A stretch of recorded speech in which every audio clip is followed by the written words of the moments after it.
Marx has had more impact on actual events as well as on the minds of men than any other intellectual in modern times. The unfortunate reason for this is not primarily the attraction of his concepts and methodology, though both have had a strong appeal to unrigorous minds, but the fact that his philosophy has been institutionalized in two of the world's largest countries, Russia and China, and their many satellites. In this sense, he resembles St. Augustine, whose writings were most widely read among church leaders from the 5th to the 13th centuries, therefore playing a predominant role in the shaping of medieval Christendom. But the influence of Marx has been even more direct, since the kind of personal dictatorship he envisioned for himself, as we shall see, was actually carried into effect, with incalculable consequences for mankind, by his three most important followers, Lenin, Stalin, and Mao Zedong, all of whom in this respect were faithful Marxists. Marx was a child of his time, the mid-19th century, and Marxism was a characteristic 19th century philosophy in that it claimed to be scientific. Scientific was Marx's strongest expression of approval, which he habitually used to distinguish himself from his many enemies. Unfortunately for posterity, his work was very unscientific.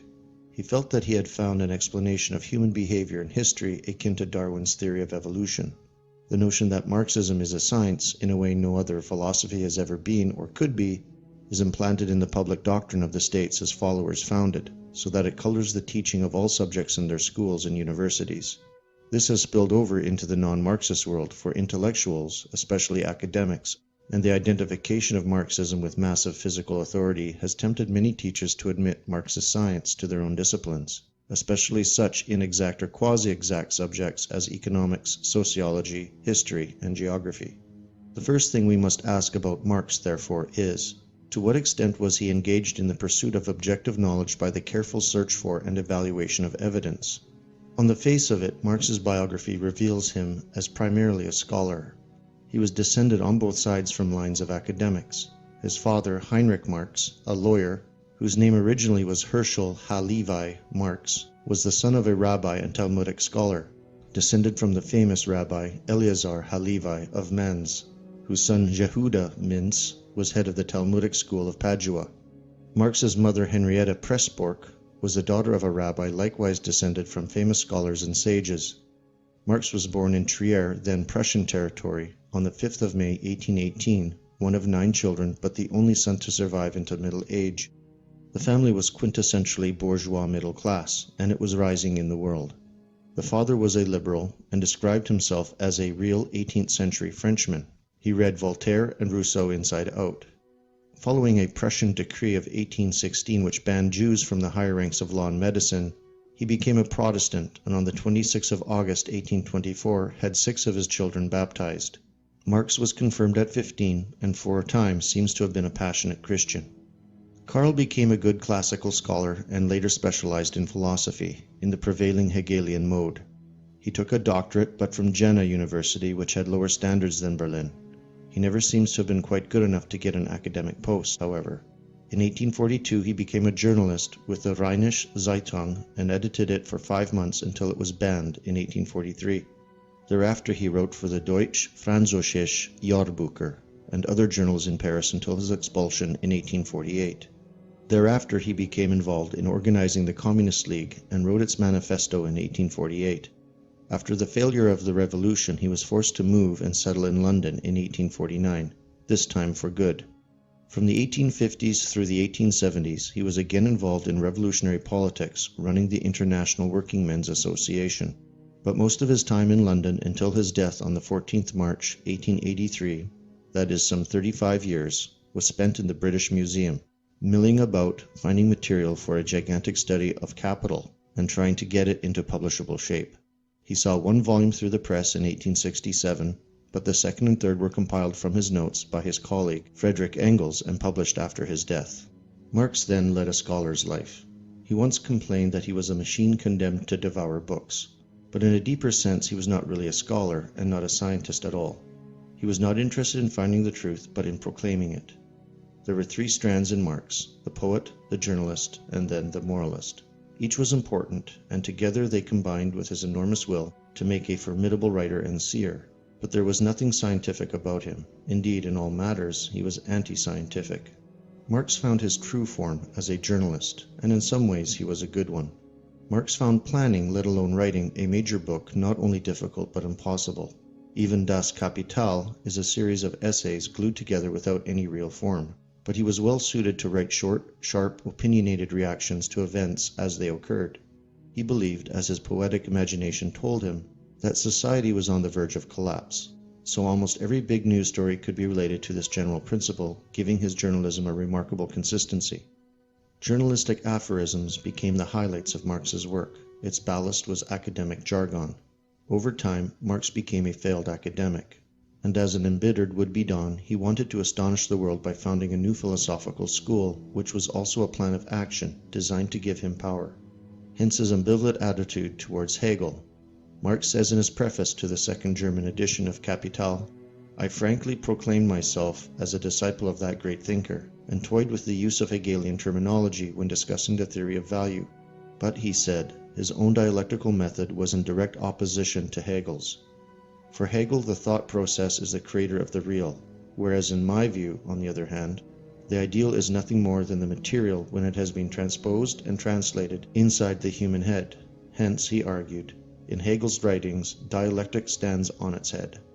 Marx then sought academic fame by what he saw as his sensational discovery of the fatal flaw in Hegel's method, which enabled him to replace the entire Hegelian system with a new philosophy, indeed a super-philosophy which would make all existing philosophies outmoded. But he continued to accept that Hegel's dialectic was the key to human understanding, and he not only used it but remained its prisoner till the end of his life. But what has this to do with the politics and economics of the real world? Nothing whatsoever. Just as the origin of Marx's philosophy lay in a quasi-religious vision, so its elaboration was an exercise in academic jargonizing. What it needed, however, to set Marx's intellectual machinery into motion was a moral impulse, and this moral impulse eventually became politicized within the structure of his thought. Even when Marx goes on to politicize events, he still uses philosophical jargon. Quote, "Socialism cannot be brought into existence without revolution. When the organizing activity begins, when the soul, the thing in itself, appears, then socialism can toss aside all the political veils." Marx was a true Victorian.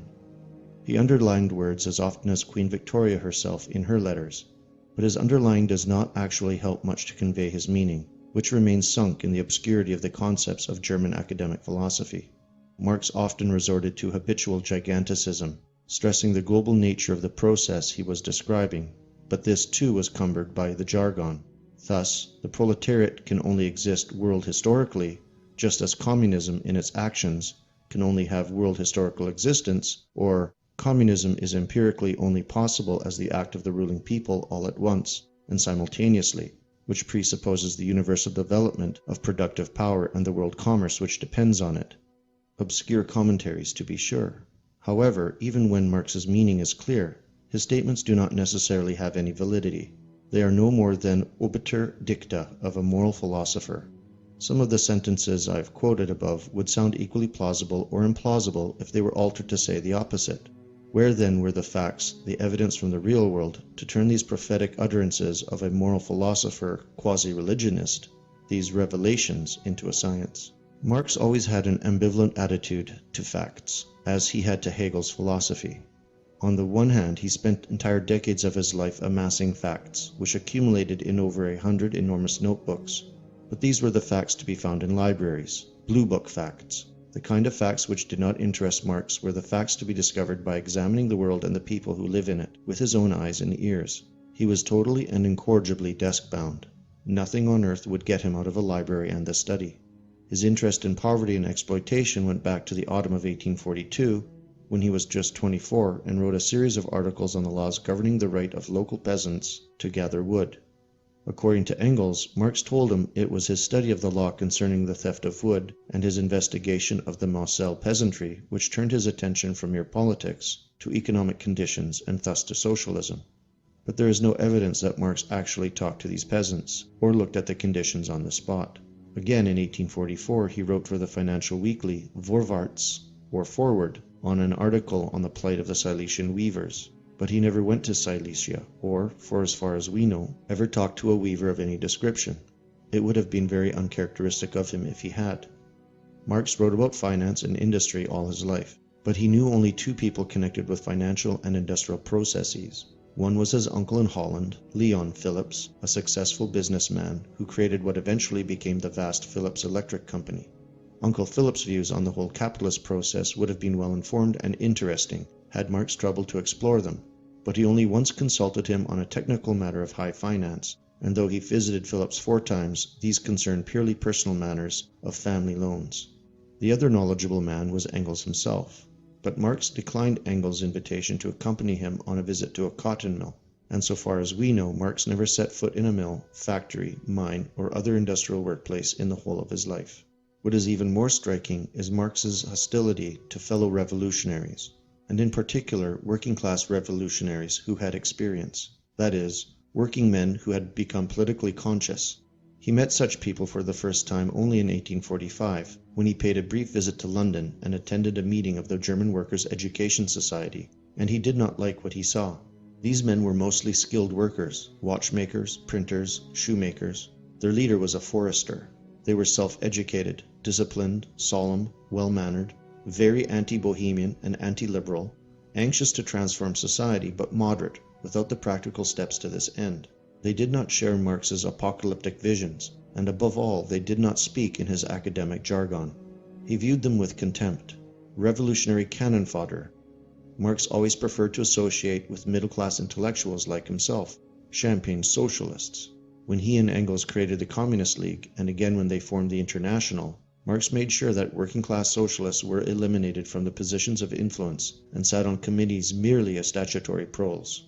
His motive was partly intellectual snobbery, partly that men with actual experience of factory conditions tended to be anti-violence and in favor of modest, progressive improvements. They were knowledgeably skeptical about the apocalyptic revolution he claimed was not only necessary but inevitable. Some of Marx's most venomous assaults were directed against men of this type. Strangely how cultural Marxism today does the same. Thus, in March 1846, he subjected William Weitling to a kind of trial before a meeting of the Communist League in Brussels. Weitling was the poor illegitimate son of a laundress who never knew his father's name, a tailor's apprentice who by sheer hard work and self-education had won himself a large following among German workers. The object of the trial was to insist on correctness of doctrine, and to put down any uppity working-class type who lacked the philosophical training Marx thought was essential. Marx's attack on Weitling was extraordinarily aggressive. He was guilty, said Marx, of conducting an agitation without doctrine. This was all very well in barbarous Russia, where you can build up successful unions with stupid young men and apostles, but in a civilized country like Germany, you must realize that nothing can be achieved without our doctrine." End quote. And further to this, he said, "If you attempt to influence the workers, especially the German workers, without a body of doctrine and clear scientific ideas, then you are merely playing an empty and unscrupulous game of propaganda, leading inevitably to the setting up on the one hand of an inspired apostle, and, on the other, of open-mouthed donkeys listening to him." Weitling replied he had not become a socialist to learn about doctrines manufactured in a study. He spoke for actual working men and would not submit to the views of mere theoreticians who were remote from the suffering world of real labor. This, said an eyewitness, so enraged Marx that he struck his fist on the table so violently that the lamp shook. Jumping to his feet, he shouted, "Ignorance has never helped anybody yet." The meeting ended with Marx still striding up and down the room in violent rage. This became the pattern for further assaults, both on socialists of working-class origin and on any leaders who had secured a large following of working men by preaching practical solutions to actual problems of work and wages, rather than doctrinaire revolution. Marx, then, was unwilling either to investigate working conditions in industry himself, or to learn from intelligent working men who had experienced them. Why should he? In all essentials, using the Hegelian dialectic, he had reached his conclusions about the fate of humanity by the late 1840s. All that remained was to find the facts to substantiate them, and these could be garnered from newspaper reports, government blue books, and evidence collected by earlier writers.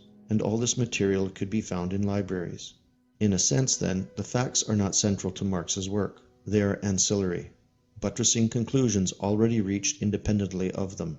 Capital, the monument around which his life as a scholar revolved, should be seen then not as a scientific investigation of the nature of the economic process it purported to describe, but as an exercise in moral philosophy, a tract comparable to those of Carlyle or Ruskin. It is a huge and often incoherent sermon, an attack on the industrial process and the principle of ownership by a man who had conceived a powerful but essential irrational hatred for them.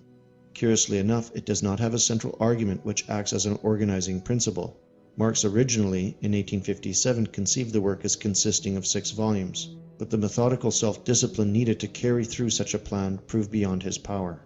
In short, all the first part of Marx's scientific examination of working conditions under capitalism in the mid-1860s is based upon a single work, Friedrich Engels' Condition of the Working Class in England, published a number of years before. The truth is, even the most superficial inquiry into Marx's use of evidence forces one to treat with skepticism everything he wrote which relies on factual data. He simply cannot ever be trusted. The whole of the key Chapter 8 of Capital is a deliberate and systematic falsification to prove a thesis which an objective examination of the facts shows was untenable. His crimes against the truth fall under 4 heads. First, he uses out-of-date material because up-to-date material does not support his case. Second, he selects certain industries where conditions were particularly bad as typical of capitalism. This cheat was particularly important to Marx because without it he could not really have had Chapter 8 at all. His thesis was that capitalism produces ever-worsening conditions. The more capital employed, the more badly the workers had to be treated to secure adequate returns. The evidence he quotes at length to justify it comes almost entirely from small, inefficient, undercapitalized firms in archaic industries, which in most cases were pre-capitalist, i.e. pottery, dressmaking, blacksmiths, baking, matchmakers, wallpaper, and lace, for instance. Thirdly, using reports of the factory inspectorate, Marx quotes examples of bad conditions and ill-treatment of workers as though they were the inevitable norm of the system.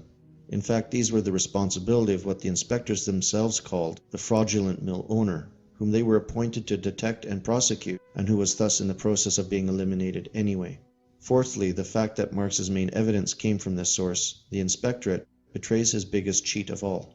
It was his thesis that capitalism was by its nature incorrigible, and further, that in the miseries it inflicted on the workers, the bourgeois state was in fact its associate, since the state, he wrote, is an executive committee for managing the affairs of the governing class as a whole. But if it were true, Parliament would never have passed the Factory Acts, nor the state enforced them.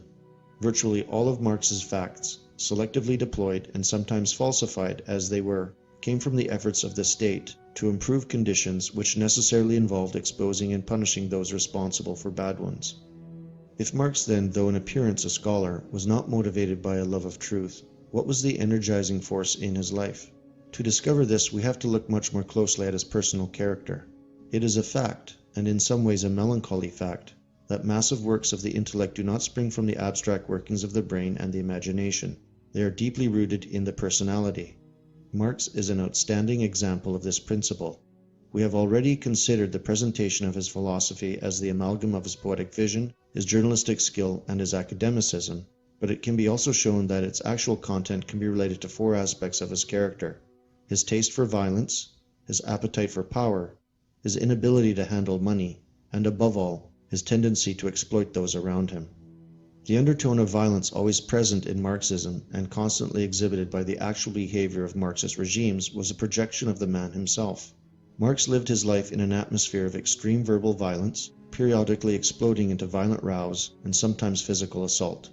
Marx's family quarrels were almost the first thing his future wife, Jennifer von Westphalen, noticed about him. At Bonn University, the police arrested him for possessing a pistol, and he was very nearly sent down. The university archives show he engaged in student warfare, fought a duel, and got a gash on his left eye. His rows within the family darkened his father's last years and led eventually to a total breach with his mother. One of his wife's earliest surviving letters reads, "Please do not write with so much rancor and irritation." And it is clear that many of his incessant rows arose from the violent expressions he was prone to use in writing, and still more in speech, the latter often aggravated by alcohol. Marx drank daily, and often heavily, sometimes engaging in serious drinking bouts. Part of his trouble was that, from his mid-20s, Marx was always an exile living almost exclusively in expatriate, mainly German communities in foreign cities. He rarely sought acquaintances outside them and never tried to integrate himself. Moreover, the expatriates with whom he always associated were themselves a very narrow group interested wholly in revolutionary politics. This in itself helps to explain Marx's tunnel vision of life, and it would be difficult to imagine a social background more likely to encourage his quarrelsome nature, for such circles are notorious for their ferocious disputes. According to his wife, the rows were perpetual. In Paris, his editorial meetings in the Rue de Moulins had to be held behind closed windows, so that people outside could not hear the endless shouting. These rows were not aimless, however. Marx quarreled with everyone with whom he associated, from Bruno Bauer onwards, unless he succeeded in dominating them completely. As a result, there were many descriptions, mainly hostile, of the furious Marx in action. One associate of Marx's, a man by the name of Karl Marx, said that he had a habit of saying, "I will annihilate you." Perhaps not strangely, much of Marx's time was spent in collecting elaborate dossiers about his political rivals and enemies, which he did not scruple to feed to the police if he thought it would serve his turn. The big public rows, as for instance at the meeting of the International at The Hague in 1872, adumbrated the Règlement des Comptes of Soviet Russia. There is nothing in the Stalinist epoch which is not distantly prefigured in Marx's behavior there. Occasionally blood was indeed spilt. Marx was so abusive during his row with August von Willich in 1850 that the latter challenged him to a duel. Marx, though a former duelist, said he would not engage in the frolics of Prussian officers, but he made no attempt to stop his young assistant, Konrad Schramm, from taking his place, though Schramm had never used a pistol in his life, and Willich was an excellent shot. Schramm was wounded badly. How Marx actually saw the morality of his actions, whether distorting truth or encouraging violence, it is impossible to say. In one sense, he was a strongly moral person. He was filled with a burning desire to create a better world. Yet he ridiculed morality in the German ideology. He argued that it was unscientific and could be an obstacle to revolution. He seems to have thought it would be dispensed with the result of a quasi-metaphysical change in human behavior that the advent of communism would bring about. Like many self-centered individuals, he tended to think that moral laws did not apply to himself, or rather to identify his interests with morality as such. Certainly he came to see the interests of the proletariat and the fulfillment of his views as coextensive. In his testimony about Marx's political aims and behavior, it is notable how often the word dictator crops up. Anikoff called him the personification of a democratic dictator. An unusually intelligent Prussian police agent who reported on him in London noted, "The dominating trait of his character is an unlimited ambition and love for power. He is an absolute ruler of his party. He does everything on his own and gives orders on his own responsibility and will endure no contradiction." Von Teschau, who once managed to get Marx drunk and to pour forth his soul, gives a brilliant pen portrait of him. Quote, "He was a man of outstanding personality, with a rare intellectual superiority, and if his heart had matched his intellect and he had possessed as much love as hate, I would have gone through fire for him. But he is lacking in nobility of soul. I am convinced that a most dangerous personal ambition has eaten away all the good in him. The acquisition of personal power is the aim of all his endeavors." And Michael Bakunin's final judgment on Marx struck the same note. Quote, "Marx does not believe in God, but he believes much in himself and makes everyone serve himself. His heart is not full of love but of bitterness, and he has very little sympathy for the human race." Marx's habitual anger, his dictatorial habits, and his bitterness reflected no doubt his justified consciousness of great powers and his intense frustration at his inability to exercise them more effectively. As a young man he led a bohemian, often idle and dissolute life. In early middle age he still found it difficult to work sensibly and systematically, often sitting up all night talking, then lying half asleep on the sofa for most of the day. In late middle age he kept more regular hours, but he never became self-disciplined about work. Yet he resented the smallest criticism. It was one of the characteristics he shared with Rousseau, that he tended to quarrel with friends and benefactors, especially if they gave him good advice. His angry egoism had physical as well as psychological roots. He led a peculiarly unhealthy life, took very little exercise, ate highly spiced foods and often in large quantities, smoked heavily, drank a lot, and as a result had constant trouble with his liver. He took 1 or 2 baths every year and hardly washed his hands at all. This, plus his unsuitable diet, may explain the veritable plague of boils from which he suffered for a quarter of a century. They increased his natural irritability and seemed to be at their worst while he was writing Capital. "Whatever happens," he wrote grimly to Engels, "I hope the bourgeoisie, as long as they exist, will have cause to remember my carbuncles." The boils varied in numbers and intensity, but at one time or another they appeared on all parts of his body, including his cheeks, the bridge of his nose, his bottom, lower extremities, and penis. Still more central to his anger and frustration, and lying perhaps at the very roots of his hatred for the capitalist system, was his grotesque incompetence in handling money. As a young man, it drove him into the hands of moneylenders at high rates of interest, and a passionate hatred of usury was the real emotional dynamic of his whole moral philosophy. These troubles began at university and lasted his entire life. They rose from an essentially childish attitude. Marx borrowed money heedlessly, spent it, then was invariably astounded and angered when the heavily discounted bills plus interest became due. He saw the charging of interest, essential as it is to any system based on capital, as a crime against humanity and at the root of the exploitation of man by man, which his entire system was designed to eliminate. That was in general terms. But in the particular context of his own case, he responded to his difficulties by himself exploiting anyone within reach, and in the first place his own family. Money dominates his family correspondence. The last letter from his father, written in February of 1838, when he was already dying, reiterates his complaint that Marx was indifferent to his family, except for the purpose of getting their help, and complains, "You are now in the 4th month of your law course, and you have already spent 280 thalers. I have not earned so much throughout the entire winter." 3 months later he was dead. Marx did not trouble to attend his funeral. Instead, he started putting pressure on his mother. He had already adopted a pattern of living off loans from friends and gouging periodic sums from the family. He argued that the family was quite rich and had a duty to support him in his important work. Apart from his intermittent journalism, the purpose of which was political rather than to earn money, Marx never seriously attempted to get a real job, though he once in London applied for a post as a railway clerk, being turned down on the grounds that his handwriting was too poor. Marx's unwillingness to pursue a career seems to have been the main reason why his family was unsympathetic to his pleas for handouts. His mother not only refused to pay his debts, believing he would then simply contract more, but eventually cut him off completely. Thereafter their relations were minimal. In one last letter to him she would write, "I wish you would accumulate capital instead of just writing about it." All the same, one way or another, Marx got considerable sums of money by inheritance. His father's death brought him 6,000 gold francs, some of which he spent on arming Belgian workmen. His mother's death in 1856 brought him less than he expected, but this was because he had anticipated the legacy by borrowing from his uncle Philips. He also received a substantial sum from the estate of Wilhelm Wolff in 1864. Other sums came in through his wife and her family. She also brought with her a part of her wedding portion, a silver dinner service with the coat of arms of her Argyll ancestors. Between them they received enough money, sensibly invested, to provide a competence, and at no point did their actual income fall below £200 a year, 3 times the average wage of a skilled workman.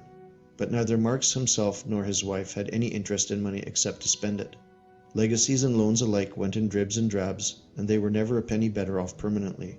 Indeed, they were always in debt, and often seriously, and the silver dinner service regularly went to the pawnbrokers along with much else.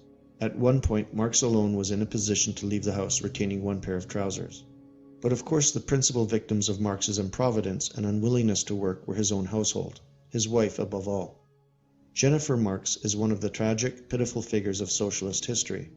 She had the clear Scottish colouring, pale skin, green eyes and auburn hair of her paternal grandmother, descended from the 2nd Earl of Argyll. She was a beauty, and Marx loved her, and she loved him passionately at first. It took many years of bitterness for her love to die, however. How could an egoist like Marx inspire such affection? He was proud of his wife's noble Scottish descent, and her position as the daughter of a baron and senior official in the Prussian government. On printed invitations to a ball which she issued in London in the 1860s, they referred to her as "Née von Westphalen," or Westphalen. Marx leaned heavily on his wife all throughout their marriage, and after her death in 1881, he faded rapidly himself, doing no work, taking the cure at various European spas, or traveling to Algiers, Monte Carlo, and Switzerland in search of sun or pure air. In December of 1882, he exulted at his growing influence in Russia. "Nowhere is my success more delightful," he said. Destructive to the end, he boasted that it gives me the satisfaction that I damage a power which, next to England, is the true bulwark of the old European society. 3 months later, he died in his dressing gown, sitting next to a fire.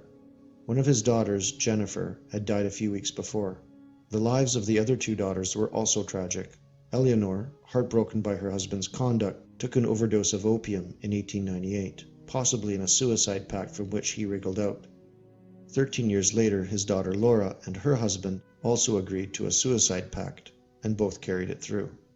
There was, however, one curious obscure survivor of this tragic family, the product of Marx's most bizarre act of personal exploitation. In all his researches into the iniquities of British capitalists, he came across many instances of low-paid workers, but he never succeeded in unearthing one who was paid literally no wages at all. Yet such a worker did exist in his own household. Carrying the picnic basket and other impedimenta was a stumpy female figure. This was Helen de Muth, known in the family as Lenchen. Born in 1823 of peasant stock, she had joined the von Westphalen family at the age of 8 as a nursery maid. She got her keep but was paid nothing. In 1845, the Baroness, who felt sorrow and anxiety for her married daughter, gave Lenchen, then 22, to Jennifer Marx to ease her lot. She remained in the Marx family until her death in 1890. Eleanor called her the most tender of beings to others, while throughout her life a stoic to herself. And as would be expected, Lenchen had a child by Karl. This child was born at the Soho address on 28 Dean Street on the 23rd of June 1851.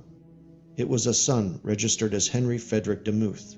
Marx refused to acknowledge his responsibility then or ever, and flatly denied the rumors that he was the father. This woman, then, was the only member of the working class that Marx ever knew at all, his one real contact with the proletariat. She helped raise his daughters, washed his breeches and darned his clothes, and never received a farthing for this. Their illegitimate son, Frederick, was brought up as a working-class lad, and in 1888, when he was just 36, he got his coveted certificate as a qualified engineer and fitter. He spent virtually all of his life in King's Cross and Hackney, and was a regular member of the Engineers' Union. But Karl Marx never knew him. They met only once, presumably when Frederick was coming up the outside steps from the kitchen, and he had no idea then that the revolutionary philosopher, his father, was the man pouring tea in the kitchen. He died in East London in January of 1929, by which time Marx's vision of the dictatorship of the proletariat had taken concrete and terrifying shape, and Stalin, the ruler who achieved the absolute power for which Marx had yearned, was just beginning his catastrophic assault on the Russian people.